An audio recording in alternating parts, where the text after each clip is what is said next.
Hi, everyone. Welcome to our fourth speaker series session of the year. I see a lot of people are signing in right now. I'm just going to give people a bit of time to log in here before we get started. As a reminder, today's speaker series is on modulator theory with Harriet Gasson with Teledyne E2V. Teledyne E2V is a sponsor of the RSEA. They sponsored our annual meeting and obviously are also sponsoring this training session. So we're very grateful to their support of the organization. With that, Harriet, I will turn it over to you. I'm going to make you the host so you can project your screen. And I'm going to just let you give a quick introduction to yourself and the company and take it away. Brilliant. Okay, let's share my screen.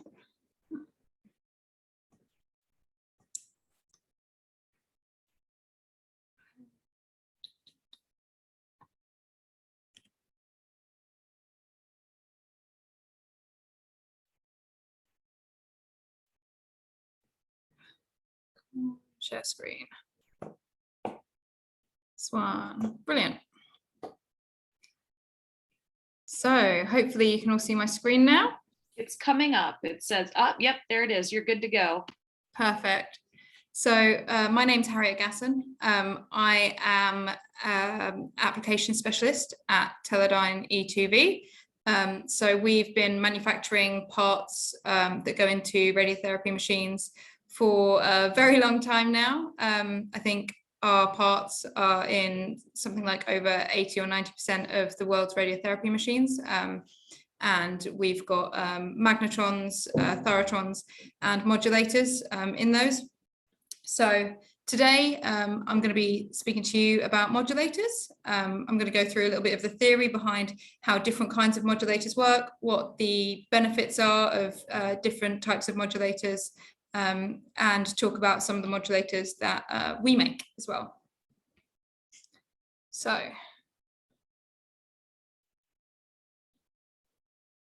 what does a modulator do?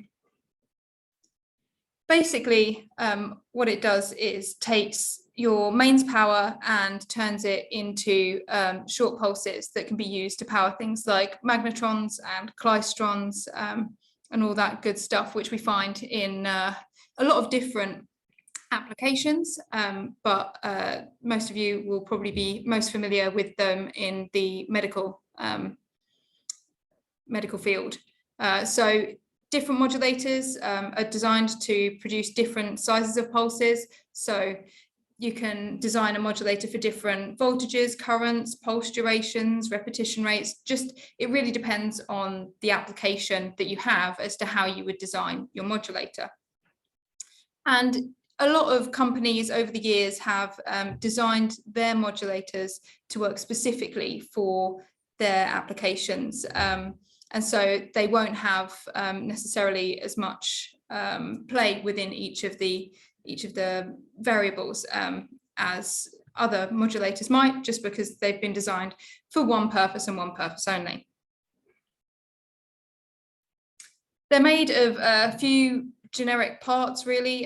So there's always going to be some kind of power supply. There is always going to be some kind of energy store, and then you're going to need a switch to make that short pulse from your stored energy and transfer it to your load. So those are three common parts that we find in basically all kinds of modulator.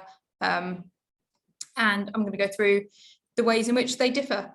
So there's four kinds of modulator that I was going to speak about today. There are Marx type modulators. These are much more rare, and they were one of the oldest types of modulators, but actually they're kind of coming back in recent years in some science applications. People have been looking at using solid state to make Marx switches. The line type modulators, they're something that I think a lot of you will be familiar with. We find them a lot in radiotherapy machines. While they've been sort of the mainstay for the last few decades, I think the newer machines are often coming out with solid state switches with pulse transformers. So as I said, these are something a bit newer. They're obviously using solid state technology, so you haven't got the thyrotrons or the spark gaps or things like that we would find in the older technologies.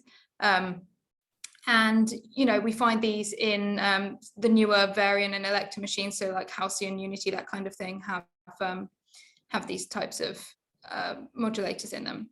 And then the last type of switches I'm going to talk to you about are direct switches. So these are something that we've got a really long history with, and they're found in some of the Accurane tomotherapy systems of the past.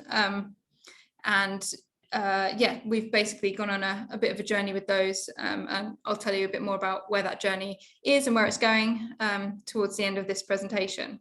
So basically, there's been kind of an evolution through those different types of modulator, and that's partly because of the way that the systems are being designed and what they're being used for these days. So before, a lot of the systems were an arm that is spinning around, and it doesn't have the pulse technology in it. It just has like the accelerator and some waveguide and stuff that's actually moving. Whereas now we're moving towards all these ring gantries, which means that we want to be able to put our modulators on that gantry. And the older style line type modulators, they're just very big and kind of clunky, and it's harder to get them to neatly fit in those systems. Whereas the more modern solid state based switches, they kind of lend themselves more to that new ring gantry style. And it also helps us because we're looking at like the remote monitoring and diagnosis, predictive maintenance and things like that. And with the solid state switches obviously being digital, you can get information out of those that you might not necessarily get from the older machines as well. It can be kind of designed into them.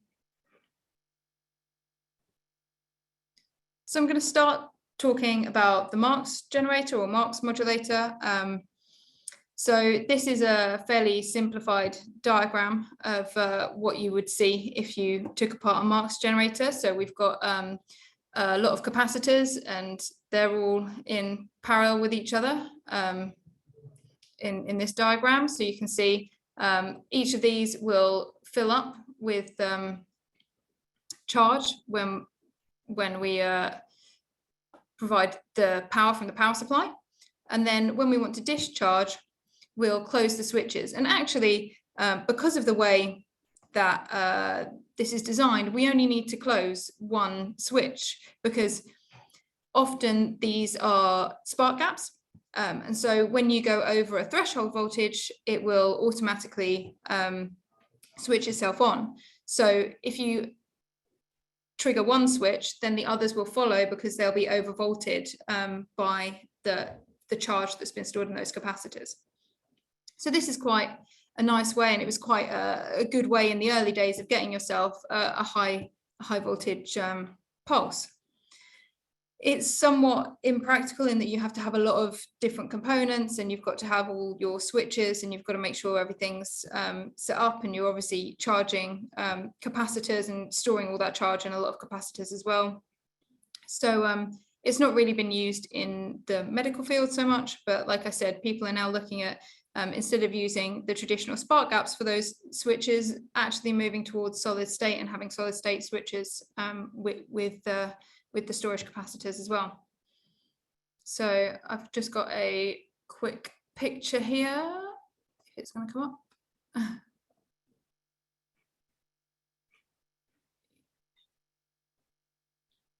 Yeah, so this is what you might see if you were to run a Marx generator in a lab. So you can see up here, you've got all of the spark gaps which are conducting, and then you've got your high voltage pulse, which they've decided to output in the form of an arc, which is quite nice to see. So this is sort of what you'd be looking at for the Marx generators.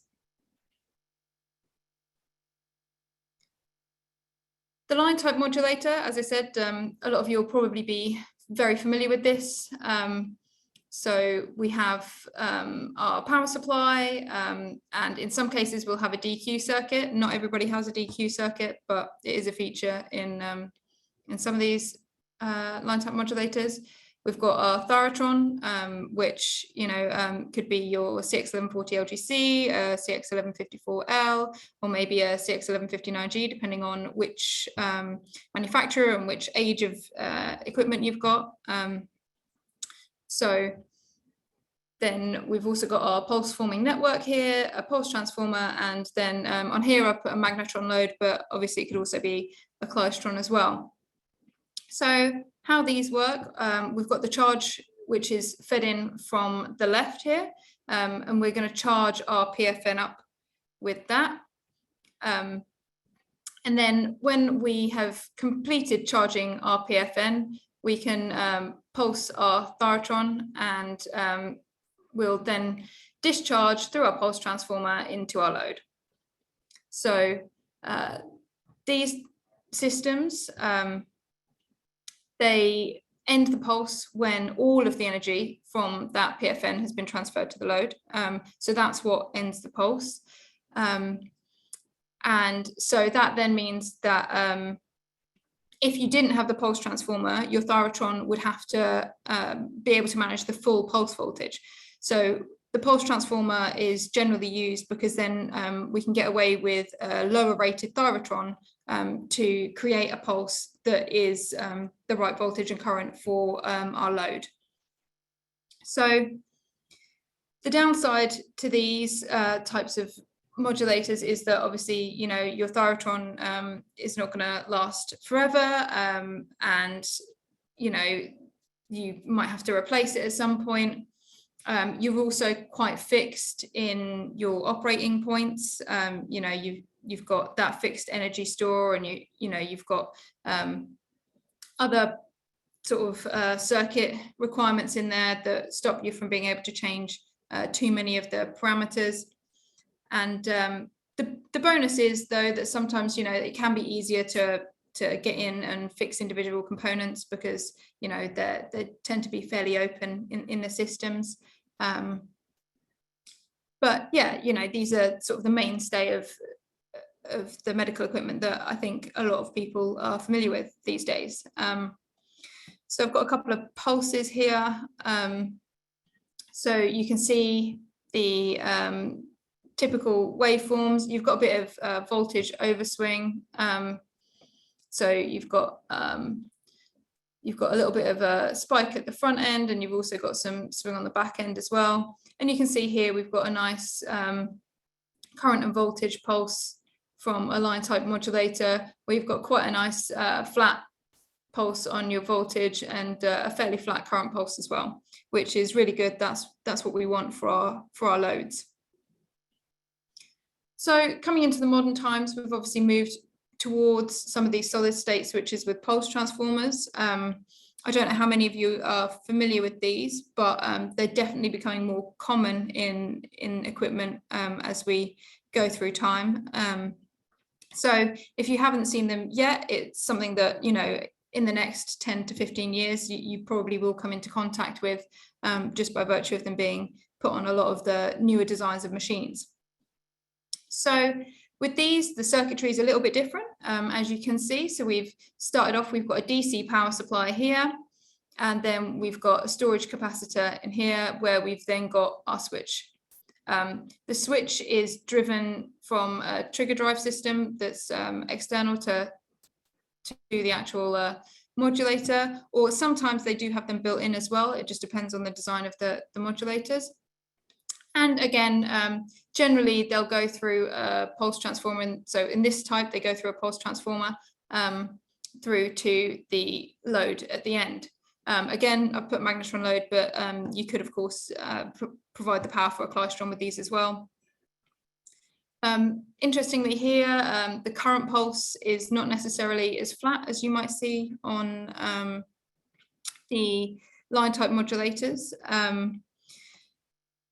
And the switches in these, unlike the thyratron switches, so thyratrons only switch on and they wait until the PFN was completely discharged to end the pulse.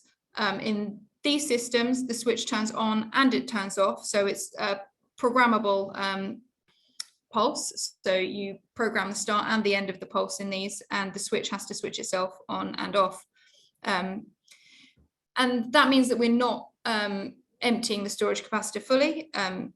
So there is more stored charge here than in some of the other examples. And these devices have some impedance characteristics associated with them, especially through the pulse transformer. And that means that we generally have to use components to match the impedance, usually capacitors and inductors, after the pulse transformer and before the load, to make sure that we get the flattest pulse we can. So I've got a picture of a system that has one in it. So here we go. It's a nice quick picture from a UK hospital inside their system. So you can see here is a magnetron supplied by Teledyne ETV, and then in here we've got a solid state modulator with a pulse transformer that's powering it. So when I'm talking about the impedance matching, I kind of wanted to explain that and explain what that really means for our loads. So this is a typical Linac magnetron load line. And you can see that there's an operating point here, and we can run at different fields, and we can run at different currents and voltages. But generally in these systems, we'll have a fixed magnetic field, which means that we can only run along one of these lines. And we'll also have a power output that we desire, which means that we'll end up fixed in our current and voltage. And that has the associated impedance with it. And if we match that impedance, we'll get a nice flat pulse. But if we don't match that impedance, our pulse shape can go a little awry. So in systems with an electromagnet, it wouldn't be any problem to move anywhere. But as I said, a lot of these medical systems use fixed magnetic fields. So you are quite limited in the area in which you can run while having a pulse shape that is making the magnetron happy.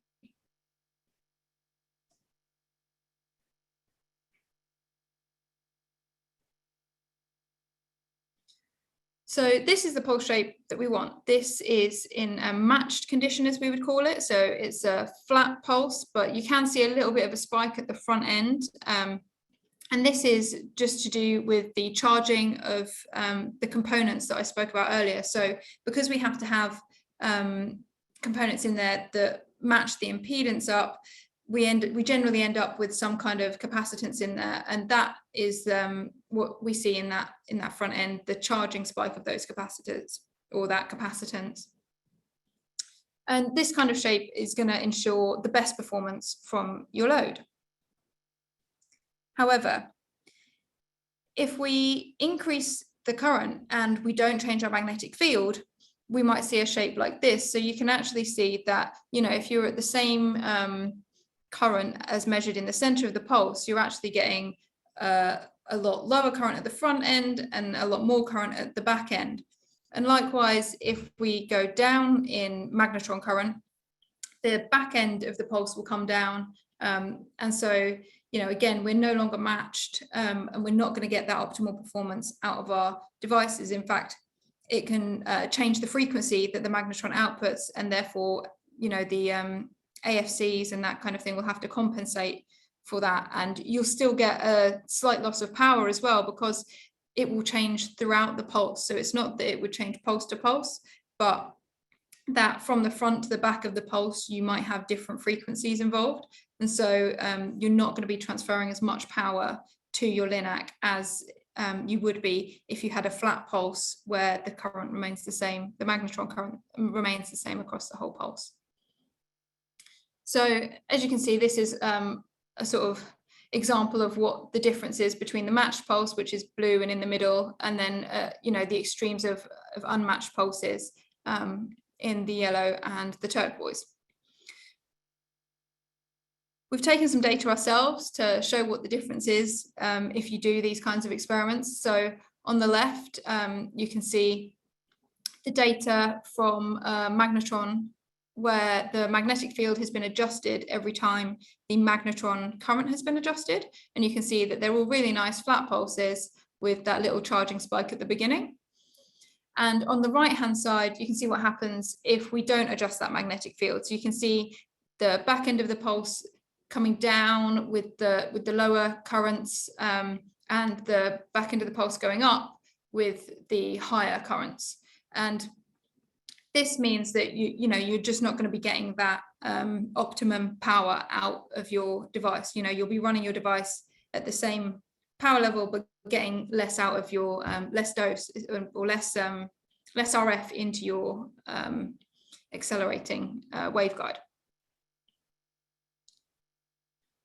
So there's another type of solid state switch, and this is something that we make, and these are direct switches. So here we have no pulse transformer. Now, this means that we actually have to have a high voltage DC power supply. So the other power supplies were, they weren't low voltage, but we're talking 60 kV power supply for direct switch technologies, whereas you might only be talking, hundreds to 1,000 volts maybe for something with a pulse transformer. So very similar architecture to the one with the pulse transformer. So we've got our supply and we've got the storage capacitor, which is then pulsed using a switch, which has to turn itself on and off. So again, solid state switch technology, and that goes directly into the load. The benefit of this is that because we haven't got that pulse transformer, there is no impedance to be matched. This direct switch will always have the flat pulse characteristic, regardless of where you run it. And it makes sure that, the stray capacitance and stuff at the end of the pulses are depleted, and it has isolation for the heater transformers for magnetrons as well, to make sure that you don't get any spurious voltages coming across there. So this is something that we've developed a long time ago, and like I said, these are on the tomotherapy systems and the Accuray systems. So you might have come across one of these, which is our AMM1. And yeah, we've been producing these for around 20 years. So, we've got a good background in that technology. So to kind of sum up, I know I've given you quite a lot of information. So I've got this nice little summary slide here of what's the difference between the three main types that you'll find in the radiotherapy equipment. So we've got the line type. So the advantages of that, they're simple, they're cheap, they run really well at their one operating point, and you might be able to have a couple of operating points, but in general, it's kind of fixed. The downsides of those is that the pulse shape isn't perfect. There was a bit of, you do get a bit of ringing on the pulse. The size of them, they're quite big, and they're not necessarily easily integrated into a gantry based system, and you're limited on your pulse width, and voltage overshoots as well can be something difficult to run with, which is why you end up with the dequeuing thyrotrons in some systems. So solid state with a pulse transformer. So the switches are programmable, so you can change your pulse width, you can change all sorts of running parameters, but obviously if you were to change those, you would then get some mismatch in your impedance, and that could cause your magnetron or your klystron not to be running at the optimal levels. So you have to have like a high current rating for each of the switches that are in that system. And like I said, you need that network to shape the pulse. So, your capacitance, your inductance, to make sure that you're getting that flat pulse, which then reduces your ability to change your running levels. And you've got to have a fairly complex pulse transformer in those systems as well, because you are doing high voltage pulses. Similarly to like the line type systems, a lot of those have those complex pulse transformers as well. So the direct switch has that good pulse shape regardless of where you're running, and you can move around the running area without having to change anything else in your system, which gives you that wide range of pulse widths and voltages and currents and all that good stuff. But there are downsides with that, in that you've got to have that 60 kV power supply, and you've got quite a lot of stored energy because you're storing all of your high voltage rather than storing low voltage. But both of the solid state types with the pulse transformer and the direct switch are really easy to integrate into the gantry style systems. So they're definitely becoming more popular and being used a lot more in the next generation of systems that the OEMs are coming out with. So like I said, we've got a good history with our solid state switches, and so moving into the future, we want to help our customers to improve the patient experiences and to bring about more functionality, and have something that's more easily fitted to a gantry for these new treatment modes that are being used. So we've designed a new solid state direct switch modulator. So this is what it looks like. It's significantly smaller than that AMM1 modulator that I showed you before. So it fits really nicely onto gantries. And the AMM1 is on the gantry in the Accuray systems, but this being more compact makes it a lot more easy to be designed in. So we have a few benefits as well that aren't necessarily on the previous generation. So, like I said, it's smaller, and it also reduces the power consumption that it uses. It's optimized for our magnetrons as well. So, we want to provide our customers with the best way of powering our devices so that they can get the best life out of them. And, you don't have to design in all these extra bits of equipment for pulse shaping and all of that stuff. So you've got a really flexible system that's still going to give you a really good life for the devices that you use alongside it. And we've redesigned our controller to go with it as well, and that means that we've basically got a lot better ability to see what's been happening with the system and look at over time what kind of what trends you might be seeing in the data. It's better at providing you with diagnostic and reporting information, and it's just it's really nice to use as well. I've used it myself a fair amount, and it's really good. It's got some cool features, like you can play back old beams and things like that, so you'd be able to see, like, if something did go wrong at any point, you'd be able to see pulse by pulse what actually happened in the modulator, which I think is really cool, especially when you're looking at people's ability to fault find and to quickly get machines back up and running. So yeah, I think that's kind of the next generation. That's the future that we're going to, where this kind of thing will be integrated into the gantry with, you know, better reporting and more information for service engineers and users to be able to more quickly diagnose the faults and to, you know, be able to get machines running more of the time and reduce that downtime that is associated. So I think that is pretty much the end of what I have to present today.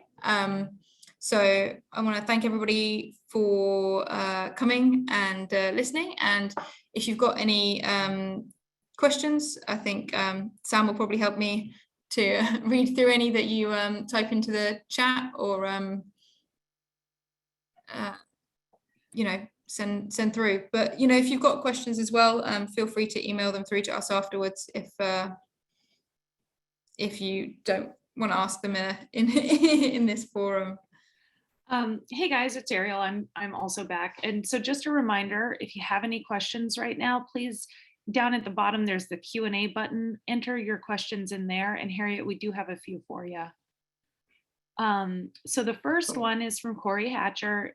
He says, how field repairable are the DS2 modulators? That's a really good question. So we have thought about the design of these modulators quite extensively, and there's a specific dry zone in them. So there's a lot of electronics held in the dry zone, which are really easily accessible for repairs and things like that. So yeah, you don't have to go fishing through oil to to try and repair things in a lot of cases. Cool. Kay Van Neelen asks, what is the expected lifetime of a solid state modulator? So I would expect a solid state modulator to live for, you know, pretty much the lifetime of the systems. You know, most hospitals expect them to run for like 10 years. And I would hope that, you know, you'd get at least that out of solid state modulators, really. So it's different to like the Thyrotrons and stuff. You know, where Thyrotrons, you have to replace them over time. With solid state modulators, it's generally expected that they would last for, you know, a decade or more. That's a good lifespan. Yeah. Any other questions? If you do, enter them in now, and otherwise I will just remind everybody that we have posted the, sorry, I'm just going to share my screen. We have posted the speaker series video from yesterday to our YouTube site. So if you type in YouTube RSEA, you'll find our channel. Also, any updates about things are happening on our LinkedIn page. This is what it looks like. So be sure to follow that there. And then, as always, our advocacy tab, please report any right to repair events, anti-competitive practices from the OEMs every time they happen. And then if we have one last speaker series next week, it will be IC Profiler training, and you can sign up for that if you haven't already right here on the homepage by clicking into this 2022 speaker series. And that is happening on Tuesday, October 18th. So I hope you guys will be able to join us. I'm not sure if I'm sharing my screen. Any other questions before we end? I don't think so. So Harriet, thanks so much for this. And again, we did some trainings on this exact training on modulator theory with some groups in Canada a few months ago. The video for that was, the files were corrupted, so we weren't able to post it. So we're very glad to have a recording of this training, Harriet, and we will be posting it to the YouTube so everybody will have access to it. So spread the word. And thank you everybody for calling in. We had quite a few attendees today, so much appreciated. And have a good rest of the week and weekend, everyone. Thanks, Harriet. Thank you. Yes. All right. Have a good weekend, everybody. Bye, guys.